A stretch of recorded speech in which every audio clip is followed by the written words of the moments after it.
riprendiamo il nostro percorso con la presentazione di Alexandra Rusu. E lascerei a lei la parola e ci parlerà, avremo uno slideshow alle spalle.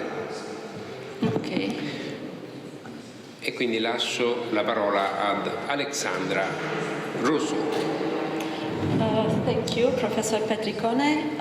I will be speaking in English, but at the end, if there are any questions, I'm happy to answer even if in Italian, if there's any questions. First and foremost, I would like to thank Accademia di Belle Arti di Bologna for having us here, and the director. Non si sente? Maybe that one. Si sente? Okay. Dietro no. Okay. I will talk with this one.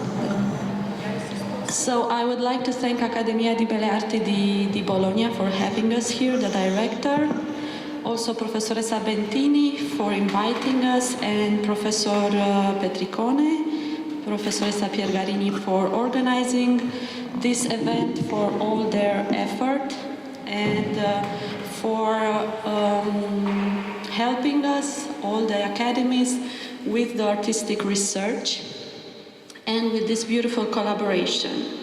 Second, I would like to point out that as you will see on the first slide, this presentation, my presentation today, is a teamwork of several professors from the Textile Art and Textile Design Department from the National University of Arts from Bucarest. I am representing my team. Professor Claudia Mușat is also in the room, but the other two professors, Viorica Slădescu and Georgina Andreescu, are not here. They are not able to be here today. Also, my presentation will be a collection of images of the works of our students under our coordination. And all the artworks of our students have a cultural and an ecological component, which I will elaborate in my presentation. The images are in loop. I think once they end, I think it has to be put again. Unfortunately, we haven't found a way to set up the presentation so it could be less speedy. And but when you will see, grazie per l'attenzione, just forget it because I will tell you when it's over. And for the sake of not using too much time, I will read my presentation. The presentation is called Culturally and Ecologically Aware Textile Design Education in the context of fashion. I think the first slide. See better?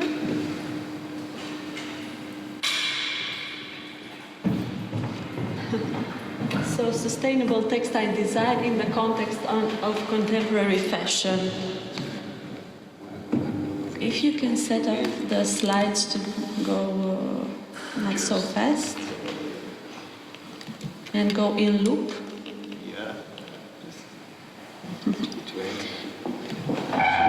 Okay, so I will start by doing a theoretical presentation because I think we need to address some questions about the technological paradigm in which we are today and to see if there are some solutions for some crises we are facing. So I will talk about this technological paradigm, addressing some questions from anthropology and philosophy of technology. The human society is by definition a technological society. From an anthropological point of view, technology represents the activities conducted by humans in order to transform the organic and inorganic elements of the natural world. These activities imply knowledge and abilities, also gestures and instruments, arranged in relations that are simultaneously technical and social. When analyzing the relationship between technology and society, a holistic perspective is required. In order to understand not only the material effects of the circumstances of using technologies, but also the system itself and the knowledge comprised. Anthropological studies were conducted in order to reveal the interrelation environment, society, technology. Observing the way in which human beings act on material, we are deducing not only their social behavior, but also the condition of the society at large. Each society develops its own technological habitus, and the technological choices are modeled by the symbolic value attributed to the process, to a process or a specific material. Where anthropology analyzes, philosophy engages. So the philosophy of technology's main concern is the impact technology has in society and, at a broader scale, in the generating culture. If the antiquity saw in technology an imitation and a completion of nature, an extension of human abilities that had a limited impact on environment, the hypermodernity reached a dehumanizing and harmful stage. For a very long time, technology was considered morally neutral, and the positive or negative impact it had was conditioned only by its human agents. In addition to the technological determinism, the technological choices of societies were studied to better understand uncontrolled changes that arise once an innovation is accepted and integrated. In the contemporary context, humans have become technological organisms that are controlled by technology and artifacts instead of fully engaged ethical agents of innovation. The new technological paradigm, in my opinion, should be based on ecology as a primary concern for all fields of research. Now, talking about the textile domain and the textile industry, between the half of the 19th century and the beginning of the 20th century, the weaving technological improvements took the loom from the hands of the weaver and placed it in a factory where technicians with more or less experience supervised the production of fabric. The history of looms implied less innovation, important changes arising only in the last 300 years. These changes were destined to the growth of production on the premises of a rising demography. They were not destined to an ecological and sustainable future, and to some extent not even to a better quality. Nowadays, the textile industry is a major contributor to environmental problems, for water, to air and soil pollution. Human health, it's another intensely debated issue.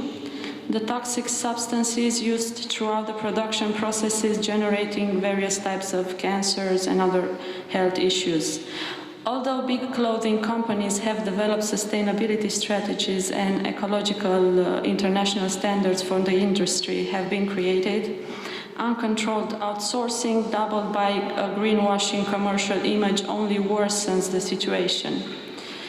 Researching the 40 years of sustainability policies, Baugard concludes, sustainability is a type of guilt management that helps companies feel better without actually having to make much of a stride to rectify the problem.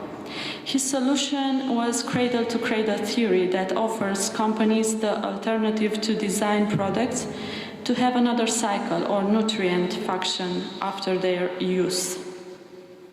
Sustainable products are by definition those products that are compatible with the environment throughout their life cycle. For a product to be sustainable, it has to have at least one of the following characteristics. It has to be made from organic, recyclable or compostable materials. The production processes has to use renewable energy. It should not be toxic. It has to fulfill its function efficiently, and it has to respect fair trade norms. Far away from the sustainability utopia, the second polluting industry worldwide continues to use extremely harmful substances like arsenic, chromium, and azoic dyes, which impact human health and the environment. Synthetic fabrics and petrochemical dyes, for which 7 million barrels of petroleum are used each year, have become the norm of fast fashion, with polyester its #1 star. Even more polluting are the fabrics made in combination of synthetic fibers or synthetic and natural fibers, for which there is no viable recycling plan. From the 80 billion garments made each year, more than 80% finish their life cycle as waste, and only 1% are truly recycled. Textile manufacturing is also one of the main sources of water pollution. But the real problem in textile production begins with the design education and research. Designers first have to master a complete knowledge about materials used in their field of competence. We need to insist on a more complex textile design education in which future designers should be seen as agents of change, as decision makers for the industry, and as educators for the community. In textile design, fiber and fabric properties can make the difference between the conscious decision of working with natural fibers that become bionutrients after they complete their life cycle, or using synthetic fibers combination in fabrics that cannot be recycled, not even as technical nutrients. The autonomy and neutrality of design is rejected today in favor of collective cultural needs. Design should make a step towards responsibility, working in favor of the environment and the communities in order to build a tradition of strong values resistant to change. The products of slow design, which used to be appreciated for the time-consuming processes, were rejected as obsolete by postmodern critique. The past decade reached a consensus in design education theories, promoting a combination between conceptual and applied work processes. In the same way, new technologies were integrated along a vast array of traditional technologies. To exemplify the way in which textile design can be taught more responsibly, we turn to our teaching and research activity, in which we often combine modern techniques of printing and weaving with ancient methods and emphasize the wide array of environmental friendly techniques. And you can see in the slides some of the works of our students. I think with some of the text I tried to translate in Italian, so if there are some problems in my translation, please.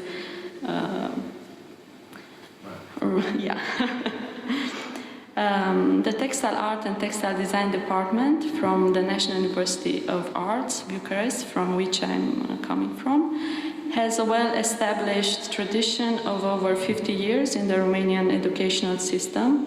In our department study more than 70 students and master students guided by a team of professional artists, engineers and technicians.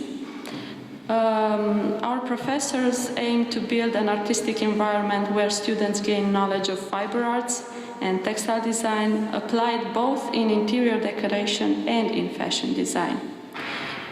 As professors, we are very concerned about the ethics of our practice. Therefore, when building the curricula for the studio practice, we aim to incorporate solutions for design fallacies observed during the years through the contact we had with the textile industry. The studio practice curricula follows a linear path from documenting an area of interest, usually culturally inspired, through interpretation, composition, portfolio building, and up to the final transposition.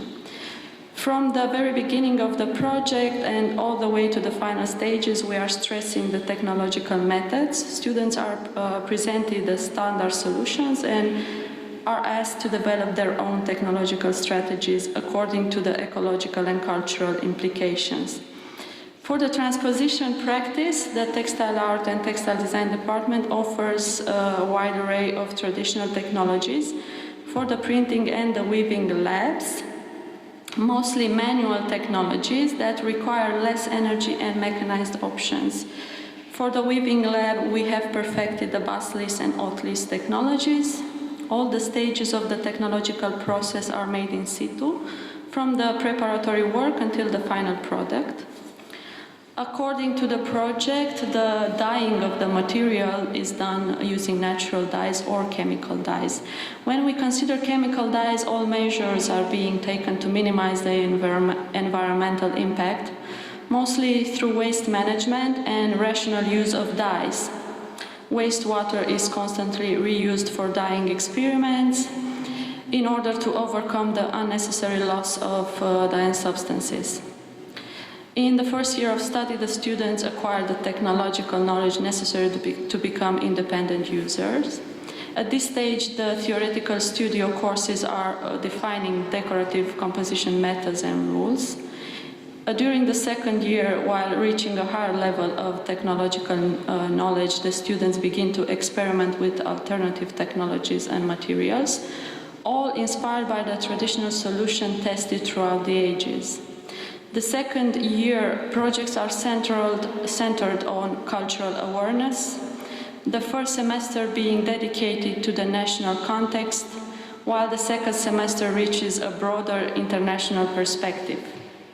The students document all aspects of the material culture in order to operate a relevant aesthetic synthesis.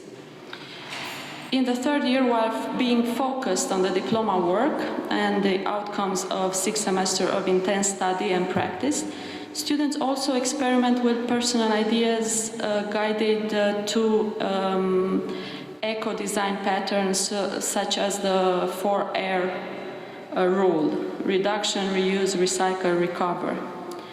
During the bachelor program, the studio practice is complemented with traditional techniques and experimental techniques courses for printing and weaving in order for the student to grasp the multitude of patterns of sustainability that history has to offer. For example, some examples of a bachelor project that have culturally and ecologically have culturally and ecologically connected. The students are the Neolithic cultures of Romania, and you can see some slides. Traditional textile art of Romania, Brâncovean architectural style. For each of the projects, we have accessed museum collection, dedicated bibliography, and we have received guidance from exhibition curators and research teams. During the 2 years of master program, the students, guided by their designated tutor, develop a large-scale project focused on textile design or fiber art, both paths requiring a strong aesthetic and social statement. Some examples of their work show the high awareness they have of environmental issues textiles generate.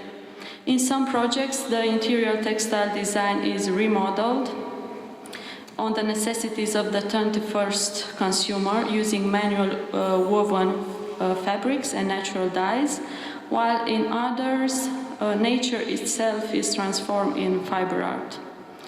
Also, textiles for fashion are reimagined to pay tribute to the richness of Romania's patrimony. The master program benefits from optional courses in which students can interact and alter the life cycle of the fabric by addressing especially the restoration field. The textile restoration course enables students to see the value of the patrimony and to learn techniques of protecting and promoting the cultural legacy. We believe that the corroborated impact of the educational strategy of our department builds a new textile designer generation strongly connected with the realities of economy and industry from an ecological point of view. They embrace the power they have on shaping the taste of consumers and the methods used by the industry. Most of all, they believe in the ethics of design as a discipline for building a sustainable society. Of course, we use also new technologies, and we use we have a digital printing lab that we have introduced in our curricula. We have a printer which uses 6 reagent dye digital technique and uses natural fabrics. Recent developments, our printer is a bit old now. Recent developments with soya-based reagents, shorter fixation time without steaming are the new highlight of the industry. So during our 3 years of prototype in the digital printing lab, we have come to better understanding the needs of the printer and the various implications it supports. From a sustainable and ecological point of view, the digital printing lab has a low waste and balanced production line. Due to the high standardization of the process, waste is not tolerated. From a didactical point of view, the digital printing technology is consistent with the curricula and is not limiting. Also, as a team of professors, our didactic activity is always complemented by research projects in the textile art and textile design field, in which students collaborate. And I have a selection of slides in which you will see the text stating the fact that the projects were part of a bigger project. So these projects are always culturally and ecologically engaging and oriented toward paradigm shifting strategies. So one example is the project called Integrated Production and Durable Management of a Sericulture Production Farm, in which the National University was a partner. Our aim was the identification of traditional weaving workshops in the south of Romania, in which we could revive the lost art of sericulture. And we had one workshop collaborating with us. And with our logistic and specialized help, they start building a dedicated facility for sericulture and silk weaving. And the end products constitute cultural landmark for the area, comprising both cultural and ecological knowledge. In our summer practice, the students went to this sericulture farm, and the team learned hands-on the entire technological process of silk weaving, from even gathering the mulberry tree leaves and feeding the silkworms to the weaving of the intricate pattern textiles. We also provided for this workshop innovative design choices for the weaving workshop, and in return we received lots of silk cocoons with which we experimented a lot in the university lab. From decorative panels to accessories, the students created aesthetic and functional products featured in exhibition and fashion shows. So the synergy between the designer and the artisan was optimal, and we developed a long-lasting collaboration. And another project about which I would like to say some words was a project in which we collaborated, and also with our colleagues present here from the fashion department. It's ICREA, Cultural Instruments and Specialized Site for the Sustainable Development of Creative Industries. The aim of this project was to correlate two types of creating power resources, the national cultural heritage and applied creative exploration through projects that use both traditional and new technologies and materials. So this database of projects and cultural patterns has a practical utility, becoming a tool for designers, helping them to create products with high added value. Together with our students, we address the national cultural heritage and especially the Romanian textile tradition. Students transform their observation into artworks and textile design projects centered on the Romanian blouse, and we provided valuable support to them. The aim was to build sustainable and cultural identity textile products. To conclude my presentation, I would like to say that design, not only textile design, design is a discipline that is responsible for materializing a system of values through the act of imagining a world and putting in it artifacts that are coherent with that system. So as educators, our primary concern is to inspire and guide each student and future textile designer on a path of ethical design, behavioral change, intended not only for them, but also for the consumer society they will reimagine. The purpose of culturally and ecologically aware textile design education is to generate clusters of innovation within small-scale textile workshops in the beginning, afterwards in research centers and universities, but they should be focused on creating public engagement. That, in turn, will generate the technological momentum which industry needs to positively react. So, considering sustainability as a value system, the only way to promote real and consistent change is by redefining design education. We need to be certain that each textile design student that graduates has come to a complex understanding of the matter with which they are working in order to take responsible actions. Sustainable products, among which we find eco-textiles, use green technologies like manual spinning, manual weaving, plant dyeing, although they constitute solutions only for small communities and they cannot be used at an industrial level.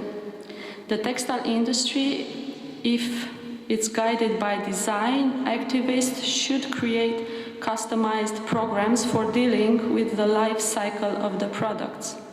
Innovation can only determine the quality of the products, but even though we could ideally create only eco-friendly products, the question of waste management, consumer education, and global economic framework will still stand.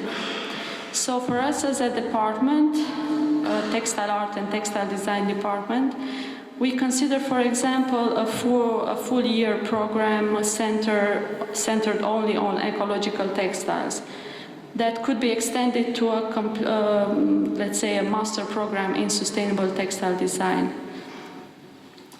Thank you for your attention. If there are any questions, I'll be happy to answer them. È il momento delle domande. Any questions? Anyone? I start. Thank you very much. It's maybe after your presentation, I thought about the vintage phenomenon, vintage clothes phenomenon. I believe that we only use 50s and 60s, 70s clothes and no more. I believe that is in line with your presentation. So, starting from the 80s of the 20th century, clothes and textiles are low fabric, low quality, Is this the true matter, or we have other kind of factors in this? Maybe that is the primary idea, that they have maybe a low fabric component.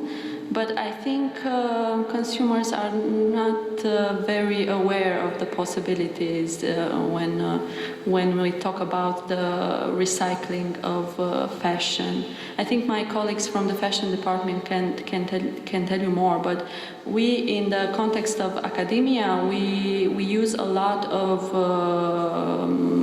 fabrics and fashion clothing, used fashion clothing from. We can call them vintage or not, because they're after 80s, in order to make other products or to build even works of art. It depends. For the consumer, I think it needs to grow a culture of the used item in order to be again recycled, restored to its former glory, and reinterpreted. And put again in the life.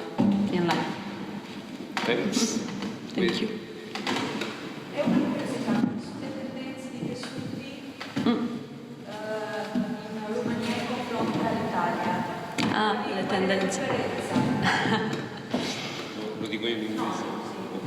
I think for years now, I think we are at the same level of textile and garment direction, because at least in the fashion area, everyone wants and needs to be really connected with the realities of European design. Ma c'è anche da voi proprio l'introduzione di tessuti cinesi? Certo. La percentuale? Penso che la percentuale è data it's given by the percentage in which the big companies produce in China. So everywhere you see there are big companies, fashion companies, like, I don't know, you can name everyone, but I think 80% do their clothing and textiles in China or in Asian countries.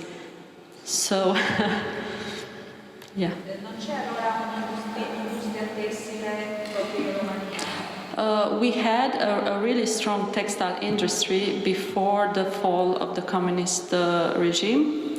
Afterwards, everything fell, and we became only a market for the big companies.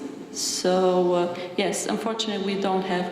We have now initiatives, small labs that are growing, workshops that are growing, designer clothing workshops. But industry, in the sense of big industry, no. And it's a problem for our students generally.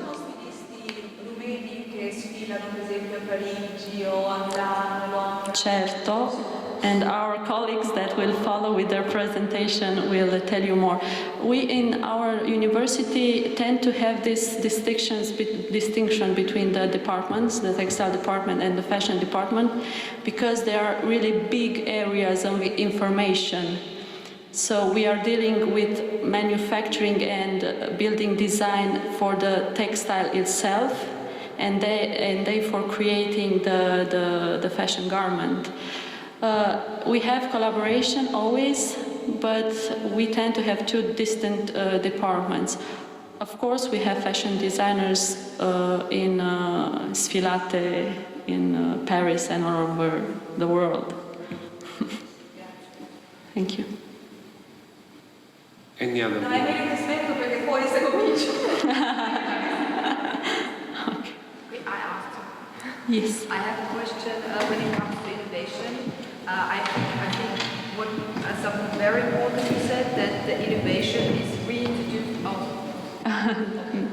It's always good if you put the question here too, then everybody can hear it. thank you for introducing the topic of innovation back into university, because I think for many years university was delivering and reproducing the industry, and the time for change is overdue. Yeah. And I wanted to ask you how your ideas are about changing the production, like, because I saw you teach weaving, and I'm just personally, I would question weaving, because weaving has a lot to do with waste. I'm really fascinated by 3D knitting, because it has zero waste. I like zero waste pattern making. Yes. But then again, are there any research projects on to reduce the waste that comes from weaving itself? And the manual weaving or the weaving in industry? Both. Both. Well, for the manual weaving, I think it's the primary concern of every student, of every artist, to minimize the loss of material while weaving, and it can be taught. I think it's not a problem that. When we talk about industry, I think, I'm sure they have a lot of ways of minimizing their waste, but being large scale, of course, there's a lot of waste, and that waste goes in water systems, and we only think about how to deal with solutions for the problem we cause, but not to first think about not doing that type of problem. And I think minimizing waste in industry should be first a concern for the technicians, the engineers in that field. How exactly? Maybe we can stimulate the industry by not using that, not buying so much the garments that are wasteful. So, but for that we also need education of the consumer, and that is a big question and unaddressed, the education of the consumer. My point of view. Yeah, I agree.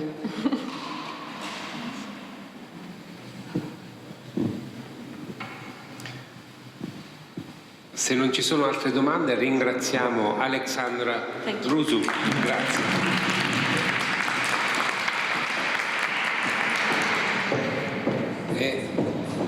Grazie. Proseguiamo con la presentazione di Razvan.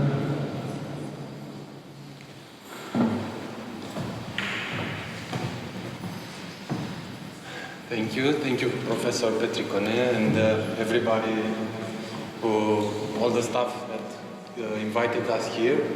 So, in the name of our department and our colleagues, I may thank for giving me the honor to present our department's activity at the National University of Arts from Bucarest.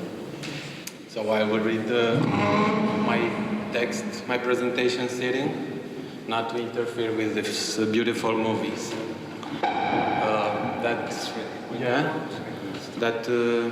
I hope you will find it and enjoy it as much as we are enjoying our staying here these days. So we can start. Yeah.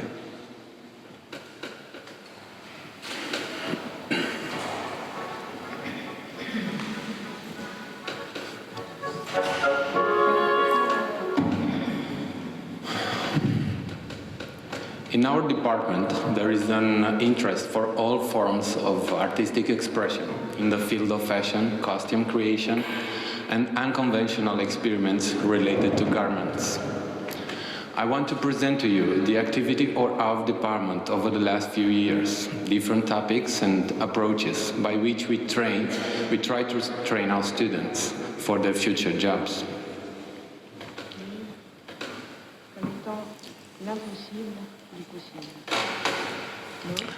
Within our department, the connection between fashion and sculpture, painting, installation, and all forms of manifestation of the arts of the action, performing, time-based action, real-time action, has long been applied. In the last 15 years, the orientation towards interdisciplinarity experiments has led to the emergence of new courses. Art syncretism, custom performing, non-gender, courses delivered by highly experienced professors, which are now approached also by the young. The artistic avant-garde of the early 20th century was marked by many Romanian personalities. Tristan Tzara, the initiator of Dadaism, or Marcel Iancu, Victor Brauner, and Eugene Ionesco, advocates of the Surrealist. The rebellious attitude of these artistic trends has influenced visual arts, but also fashion design. The distorted reality and the absurd game were the pretext of some collections and costume shows.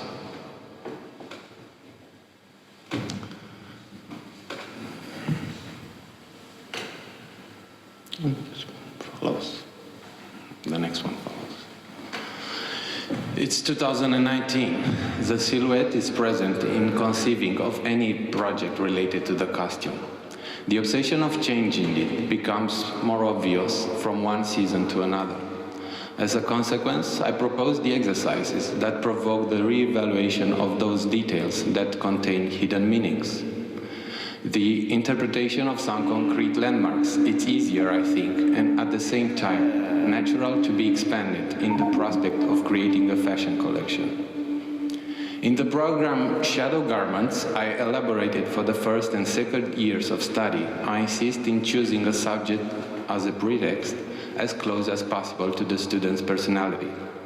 Thus, it is assumed that the concept model icon is already known, so it requires a simple approach, possibly an adaptation in the spirit of the theme.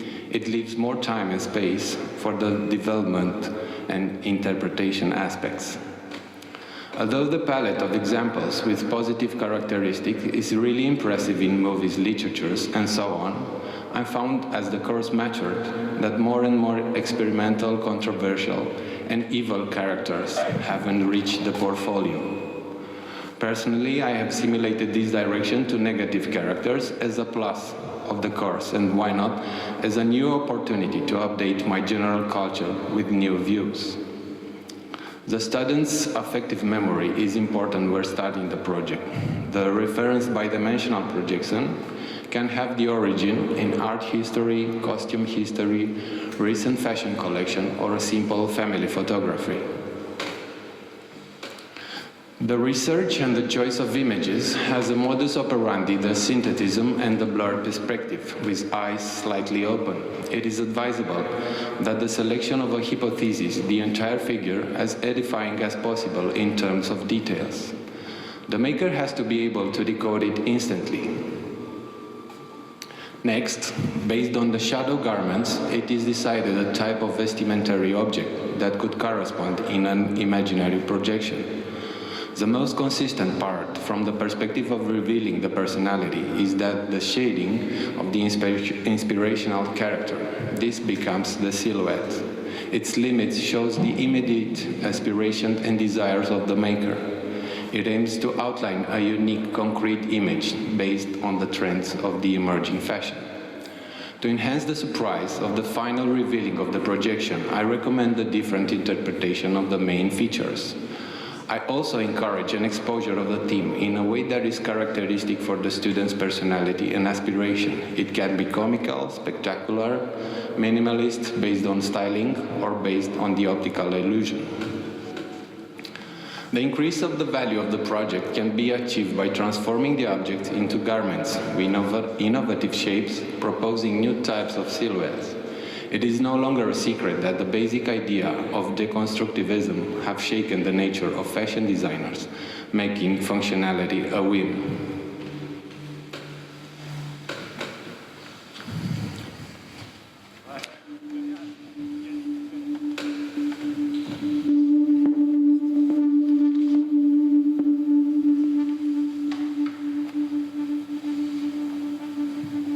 The unconventionality of these themes is revealed also by the selection of the types of material used. All these materials increase the degree of topicness of the works. They highlight the new main characteristic of the young generation, to be updated every moment. We also tackle the very serious problems of the contemporary world, consumerism and recycling. The stand-up deconfession collection was inspired by Jacques Derrida's deconstructivism, which drew attention to the multiple meanings of words lost in common usage. The students were encouraged to reinterpret second-hand clothes by wearing them in the most unusual way.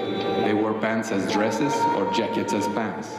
They had to transform the initial garment, revealing all the steps so that in the end you could recognize the original piece of cloth. Through this exercise, students became familiar with the concept of ready-made and cartoon studying Dadaism until now. Then, as quotations of all kinds are accepted today by postmodernism in all artistic fields, including fashion design, the taking overs of the different elements of costumes were generalized more or less randomly.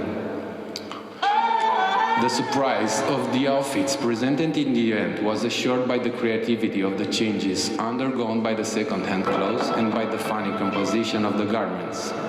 Just as important as the deconstructed approach manner of the collection was the final presentation on the catwalk. The students used playful, chaotic movements so that there was a perfect coherence between the clothes and their presentation. The following images illustrate the transformation of the garments into art objects displayed in the famous galleries of Bucarest. Working on these textile sculptures was an opportunity to practice various sewing techniques. White volumes were sewn with industrial machines and black ones were manually sewn in the most archaic way.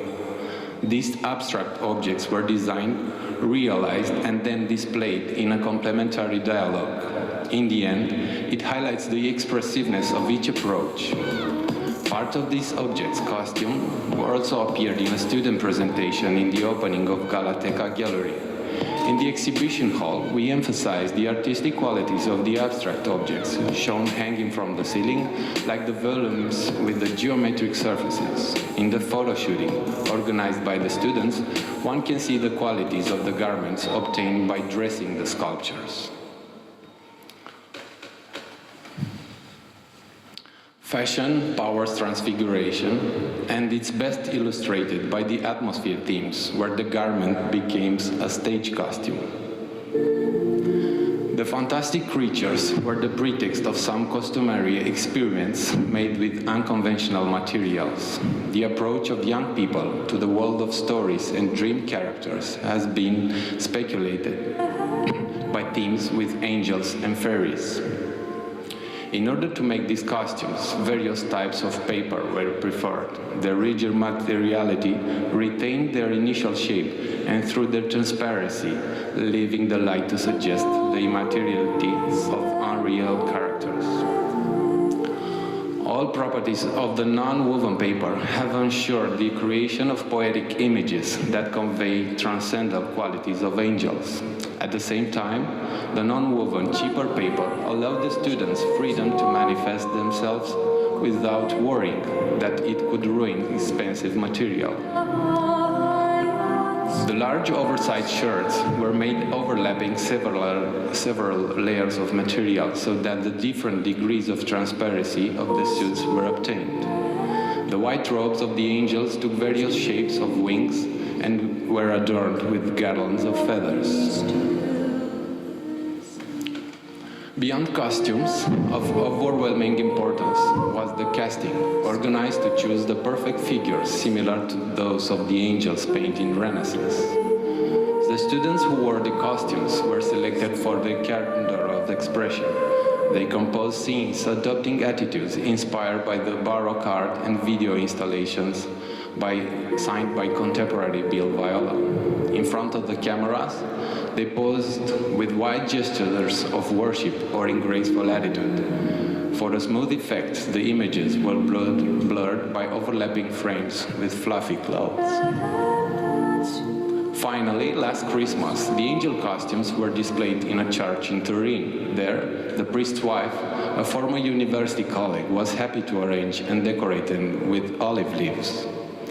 This form of adopted sweetened image is less common. Now we can observe a more aggressive, violent expressivity that is a part of the aesthetic of the ugly that dominates today's visual arts.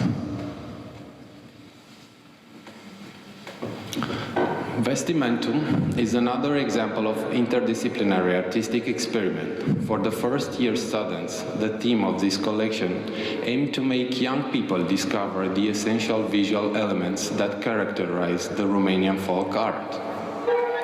The name of the Vestimentum collection has its origin in a Latin word suggesting that we are seeking the deep roots of the garments.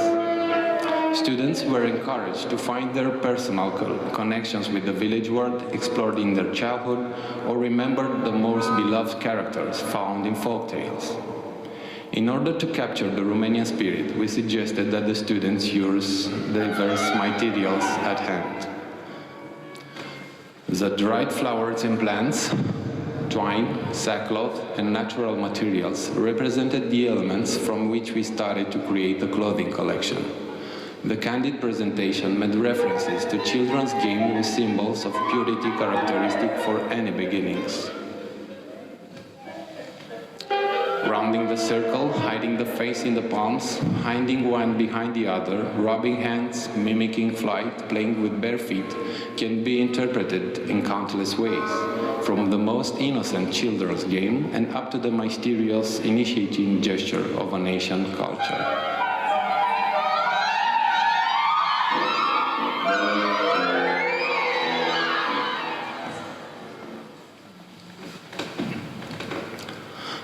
Last winter in Romania was revealed a phenomenon rarely encountered in our landscape. After a rainy day, the cold night froze the whole nature, offering a fantastic view. Everything was trapped in an ice sheet. Trees and vegetation in general were an inspiration for the costumes of fantastic characters. The frozen gardens were transported by the vision of fashion and costume creators into an imaginary world. There are many ice fairy tales, Andersen's The Snow Queen being the most famous story told in this part of Europe. Characters such as Elsa are present today not only in the production of cartoon films, but also in printed and inscribed t-shirts that have invaded the street. Starting from a well-known and abiding world in the image field, the students enthusiastically took advantage in designing the character costumes of the frozen garden. The maximum creativity was pursued at every stage, from the selection of the materials used, their transformation, through the realization of textures and structures, to the way of presentation on the catwalk and filming of the garments.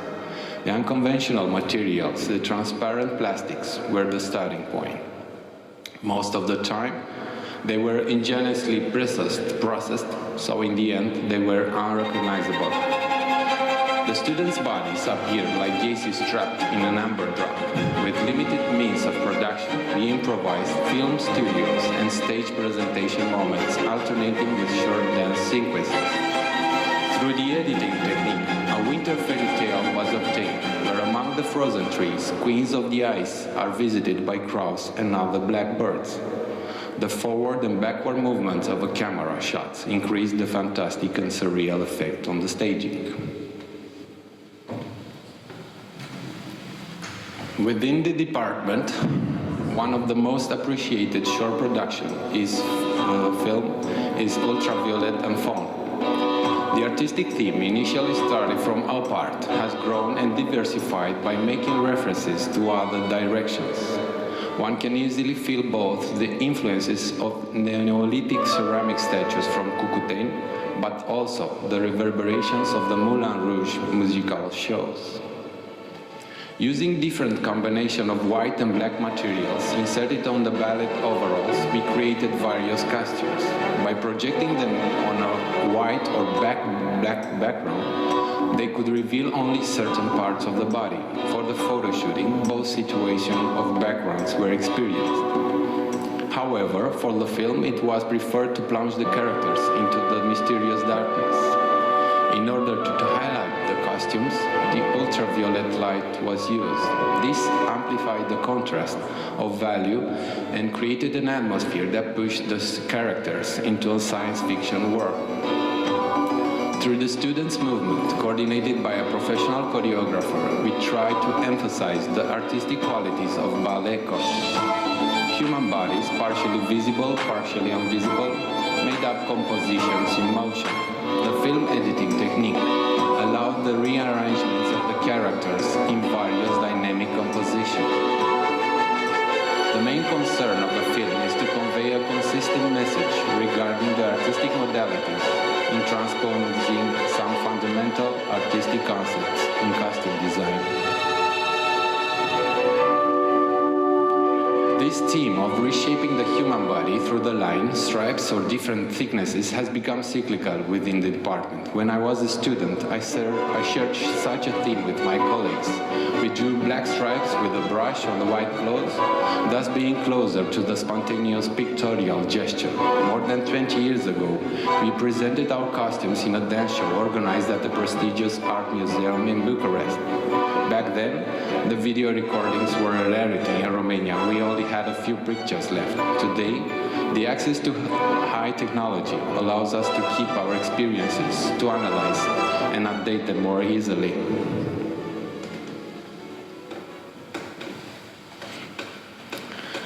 The important moments of European fashion have also represented a starting point in realizing students' collections. The revolutionary 60s, with the explosion of teenagers and Beatles music, were highly appreciated. The psychedelic images, the hippie movement, the emergence of the miniskirt were crucial for the fashion collection. The students reinterpreted the British pop world, imagining a fantastic journey in a yellow submarine crossing the sea and the sky.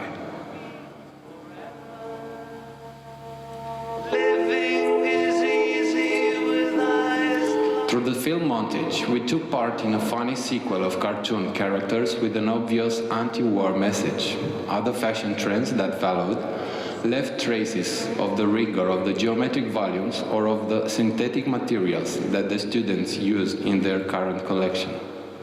The ludic feeling is omnipresent, transmitted both by the sometimes comical costumes, but also by the general background of the film, which places the characters in a fantastic and colorful world.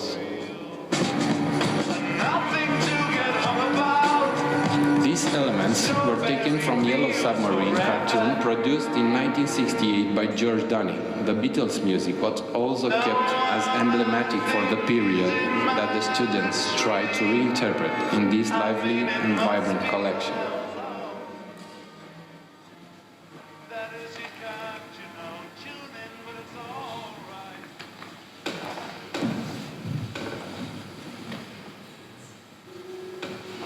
In recent years, fashion trends have developed in different directions: classic, romantic, ethnic, retro, eco-friendly, sports, thus covering a wide area where anyone can find himself.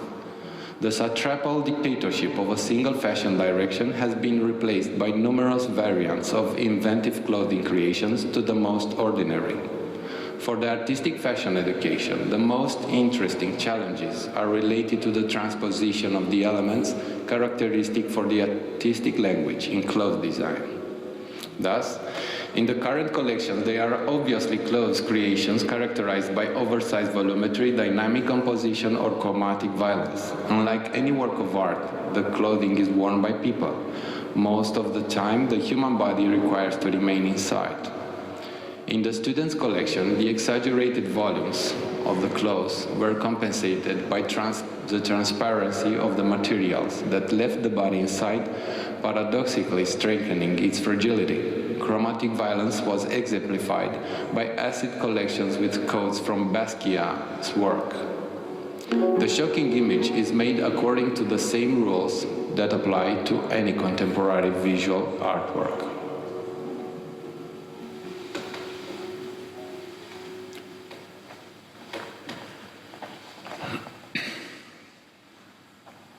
Famous acid collections with coats from Basquiat's work. The shocking image is made according to the same rules that apply to any contemporary visual artwork.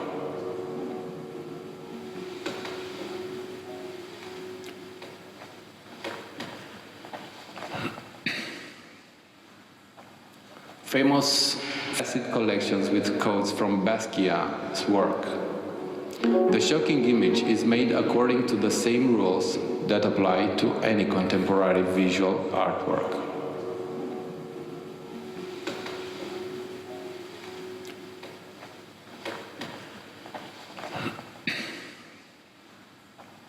Famous acid collections with codes from Basquiat's work. The shocking image is made according to the same rules that apply to any contemporary visual artwork.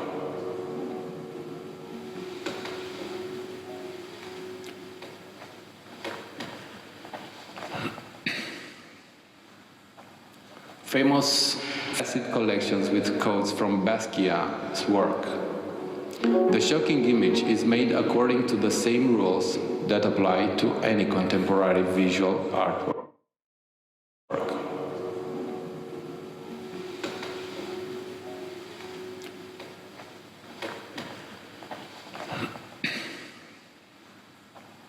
Famous acid collections with codes from Basquiat's work.